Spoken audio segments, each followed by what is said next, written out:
भूतों की कहानियाँ कल्पना के आधार पर लिखी जाती है, लेकिन कल्पना भी कुछ वास्तविकता से अभिप्रेरित होती है।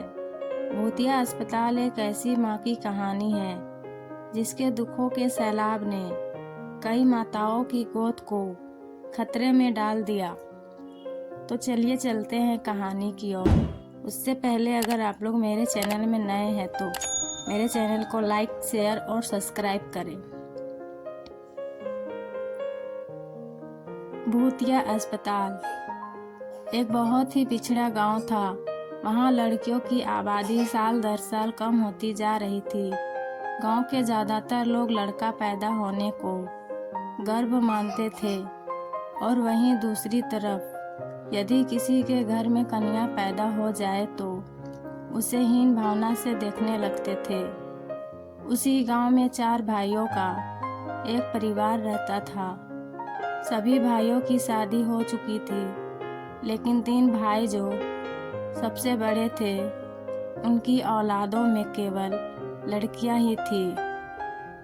पूरा खानदान लड़के की आस लगाए बैठा था।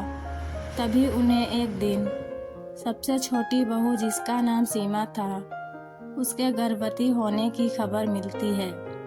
पूरे परिवार में खुशियों की उमंग छा जाती है। सभी लड़का पैदा होने के इंतजार में छोटी बहू का खूब ख्याल रखते हैं। सीमा का पति अनिल, जो कि कपड़े की दुकान चलाता था, वह भी अपने बच्चे का बेसब्री से इंतजार करता है। परिवार के सभी लोग जानना चाहते थे कि सीमा के गर्भ में लड़का है या लड़की। वह तय करते हैं कि सीमा को गर्भ के लिंग के परीक्षण के लिए अस्पताल ले जाना चाहिए। लेकिन सीमा बच्चे की जांच कराने के लिए अस्पताल नहीं जाना चाहती। दरअसल सीमा पहली बार मां बन रही थी और उसके लिए लड़का या लड़की दोनों ही अनमोल थे। उसे लग रहा था कि यदि उसके गर्भ में लड़की हुई तो परिवार के सभी लोग उससे नफरत करने लगेंगे और वह किसी को नाराज नहीं करना चाहती। लेकिन अनिल सीमा को अस्पताल ले जाने के लिए मना लेता है। वह उसे विश्वास दिलाता है कि मुझे कोई फर्क नहीं पड़ता कि तुम लड़के को जन्म दो या लड़की को, बस मुझे पिता बनना है। सीमा अनिल के साथ अस्पताल पहुंच जाती है। अस्पताल में अनिल का एक दोस्त कंपाउंडर था और वह इस वजह से लिंग परीक्षण का काम जल्दी हो जाता है। परीक्षण की रिपोर्ट में सीमा के गर्भ में लड़की होने की पुष्टि होती है। परिवार को जैसे ही पता चलता है कि सीमा लड़की को जन्म देने वाली है, परिवार में मातम छा जाता है। पूरा परिवार मिलकर अनिल को समझाता है कि यह लड़की हमें नहीं चाहिए। वैसे भी परिवार में इतनी सारी लड़कियां हैं और अब एक और लड़की से परेशानियां बढ़ती जाएगी। अनिल अपने भाइयों की बात में आ जाता है और सीमा को गर्भपात करने के लिए मनाने की कोशिश करता है। लेकिन सीमा अनिल को गुस्से से चिड़चिड़ाते हुए कहती है, तुम पागल हो? मैं किसी भी कीमत में अपनी बच्ची को नहीं मारने वाली। सीमा और अनिल के बीच इस बात को लेकर कई दिनों तक झगड़ा चलता है। एक दिन सीमा अचानक अपने कमरे में बेहोश हो जाती है। अनिल उसे उठाने की कोशिश करता है, लेकिन जब उसे होश नहीं आता तो वह उसे अस्पताल ले जाता है और इलाज के बहाने अपने दोस्तों के साथ मिलकर सीमा का गर्भपात करा देता है। और जैसे ही सीमा होश में आती है तो उसकी दुनिया उजड़ चुकी होती है। सीमा को पता चल जाता है कि उसकी बच्ची अब इस दुनिया में नहीं रही। सीमा टूट जाती है। उसके परिवार वालों ने ही उसकी मासूम बच्ची छीन ली। सीमा बहुत दुखी थी और उसका गुस्सा बढ़ता ही जा रहा था। अचानक वह अस्पताल के कमरे में चादर से फांसी लगा लेती है और कुछ ही पलों के अंदर सीमा की धड़कनें बंद हो जाती है।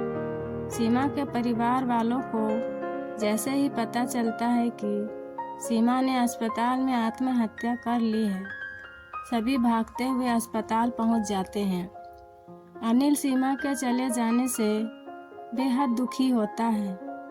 उसे अंदाजा नहीं था कि सीमा बच्ची के गर्भपात से इतनी दुखी हो जाएगी कि अपनी जान ही दे दे। जो होना था वह हो चुका था, लेकिन अब बारी भरपाई करने की थी। सीमा के अंतिम संस्कार के 13 दिन गुजरते ही अस्पताल में सीमा की भूतिया रूह की दस्तक हो जाती है। डिलीवरी वार्ड में भर्ती सभी बच्चे अचानक अपने अपने बिस्तर से नीचे गिरने लगते हैं। लोगों को समझ नहीं आता कि एक साथ सभी बच्चे नीचे कैसे गिर गए। हालांकि बच्चों को ज़्यादा चोट नहीं आती, लेकिन यह घटना मरीजों के अंदर भूतिया डर बैठाने के लिए काफ़ी थी। इसके बाद अस्पताल में भूत होने की अफवाह तेजी से फैलने लगती है और लोग इसे भूतिया अस्पताल कहने लगते हैं। अस्पताल में एक औरत बच्चे के जन्म के समय आपातकालीन हालत में एम्बुलेंस से अस्पताल पहुंचती है। औरत की हालत गंभीर थी, इसलिए उसे अस्पताल के कंपाउंडर तुरंत स्ट्रेचर में उठाकर ले जाने लगते हैं, लेकिन वह उनके हाथ से छूटकर हवा में लटक जाती है। उसे ऊपर लटकता देख वहां मौजूद सभी डर की वजह से इधर उधर भागने लगते हैं और कुछ ही समय में वह ऊपर से नीचे गिरती है और उसे सर में जोरदार चोट लग जाती है, जिससे उसकी जान चली जाती है। एक माँ सीमा के गुस्से की भेंट चढ़ चुकी थी। अस्पताल में रहस्यमय तरीके से मौत अखबारों की सुर्खियां बन चुकी थी और देखते ही देखते अस्पताल को बंद करने की बात होने लगी थी। लेकिन शहर में इससे बड़ा अस्पताल दूसरा कोई नहीं था। इस अस्पताल को शहर की जीवन रेखा कहा जाता था, लेकिन भूतिया अस्पताल अब केवल अफवाहों तक ही सीमित नहीं था। इस बात को वास्तविकता आधार मिल चुका था और अब लोगों को पूरा यकीन था कि अस्पताल में कोई ना कोई भूत तो जरूर है, क्योंकि कई हादसे निरंतर हो रहे थे। अस्पताल प्रबंधक मुद्दे को गंभीरता से लेते हुए अस्पताल में झाड़ फूक कराने के लिए एक बहुत प्रतिष्ठित ओझा को बुलाते हैं। ओझा अस्पताल के कमरे में मंत्रों से सिद्ध किया हुआ नींबू रखकर सीमा की रूह का पता लगा लेता है। देखते ही देखते नींबू का कलर सुर्ख लाल हो जाता है। उस कमरे में मौजूद अस्पताल के कर्मचारी एक दूसरे का मुंह देखने लगते हैं। ओझा अस्पताल के कर्मचारियों से कहता है कि इस अस्पताल में एक दुखियारी माँ की आत्मा है, जिसके बच्चे का गर्भपात किया गया था, इसलिए वह इस अस्पताल में किसी को भी मां नहीं बनने देना चाहती। अस्पताल प्रबंधक को सीमा के गर्भपात के बारे में कोई जानकारी नहीं थी, क्योंकि वह गर्भपात अनिल और उसके कंपाउंडर दोस्त ने गुप्त तरीके से किया था। सच्चाई का पता लगाने के लिए ओझा अपनी मंत्र शक्ति से सीमा की रूह को वापस बुलाता है। सीमा का भूतिया साया आते ही सभी चीजें इधर उधर बिखरने लगती है।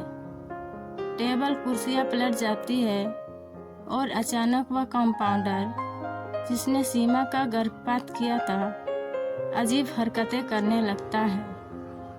उसके स्वर बदल जाते हैं। ओझा तुरंत उसे बालों को पकड़कर वहीं बैठने को कहता है। दरअसल ओझा को पता चल चुका था कि सीमा की आत्मा कंपाउंडर के अंदर आ चुकी है। वह सीमा की रूह से पूछता है, बताओ किसने तुम्हारा गर्भपात किया था। हम उसे कानूनी सजा दिलाएंगे, लेकिन तुम इन मासूम बच्चों की हत्या मत करो। तभी वह कंपाउंडर, जिसके अंदर सीमा की रूह समाई हुई थी, जोर जोर से अपना ही नाम लेकर चिल्लाता है, अजय और अनिल दोनों ने मेरी बच्ची की जिंदगी छीनी है, लेकिन उसके लिए मेरे ससुराल का पूरा परिवार भी जिम्मेदार है। जब तक इन सब को इनकी गुनाहों की सज़ा नहीं मिलेगी, तब तक मैं इस अस्पताल में किसी को भी चैन से नहीं जीने दूंगी। अस्पताल प्रबंधक अपने उस कंपाउंडर का सारा बयान रिकॉर्ड कर रहा था और इसी रिकॉर्डिंग के दौरान वह कंपाउंडर एक कैंची लेकर अपने गले में घुसेड़ देता है और तुरंत जमीन पर गिरकर तड़पने लगता है। ओझा भूतिया आत्मा का इतना विकराल रूप देखकर कुछ पल के लिए सहम जाता है। तभी अस्पताल के कर्मचारी कंपाउंडर को तुरंत उठाकर आपातकालीन कक्ष लाते हैं, लेकिन बदकिस्मती से वह अपनी मौत से लड़ने में असफल हो जाता है। सीमा ने कंपाउंडर से तो अपना बदला ले लिया था, अब बारी थी अनिल और उसके परिवार की। कंपाउंडर की हत्या से मामला पुलिस के संज्ञान में आ जाता है और एक के बाद एक कड़ी जुड़ने के बाद पुलिस अनिल और उसके परिवार के सभी सदस्यों को सीमा के गर्भपात के जुर्म में गिरफ्तार कर लेती है, जिससे कहीं ना कहीं सीमा की आत्मा को थोड़ा शांति तो मिलती है और अस्पताल से सीमा की दहशत का साया गायब हो जाता है। और इसी के साथ ही भूतिया अस्पताल की कहानी समाप्त हो जाती है।